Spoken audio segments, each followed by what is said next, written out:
ஒரு நாள் Thomas Alva Edison வீட்டிற்கு வந்து தனது தாயிடம் ஒரு காகிதத்தை கொடுத்தார். என் ஆசிரியர் இந்த காகிதத்தை உங்களிடம் கொடுக்க சொன்னார் அம்மா என்று கூறினார். அந்த காகிதத்தை படித்ததும் தாயின் கண்களில் கண்ணீர் வடிந்தது.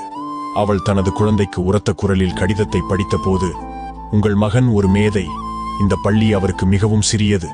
அவருக்கு பயிற்சி அளிக்க போதுமான நல்ல ஆசிரியர்கள் இல்லை. தயவு செய்து அவருக்கு நீங்களே கற்பியுங்கள் என்று அந்த காகிதத்தில் இருந்தது. பல ஆண்டுகளுக்கு பிறகு, எடிசனின் தாயார் இறந்த பிறகு அவர் பழைய குடும்ப விஷயங்களை பார்த்து கொண்டிருந்தார். இப்போது நூற்றாண்டின் மிகச்சிறந்த கண்டுபிடிப்பாளர்களில் ஒருவரான எடிசன் திடீரென்று ஒரு மேசை இழுப்பறையின் மூலையில் ஒரு மடிந்த காகிதத்தை கண்டார். அதை எடுத்து அதனை திறந்து பார்த்தார். அதில் இவ்வாறு எழுதியிருந்தது: உங்கள் மகன் மனநலம் பாதிக்கப்பட்டவர். இனி அவரை பள்ளிக்கு வர அனுமதிக்க மாட்டோம். எடிசன் மணிக்கணக்கில் அழுதார். பின்னர் அவர் தனது டைரியில் இவ்வாறு எழுதினார்: தாமஸ் ஆல்வா எடிசன் ஒரு மனநலம் பாதிக்கப்பட்டவர். தனது ஹீரோ தாயால் நூற்றாண்டின் ஜீனியஸ் ஆனார். மொரல்: ஒரு தாயின் அன்பும் வளர்ப்பும் ஒரு குழந்தையின் விதியை மாற்ற உதவும்.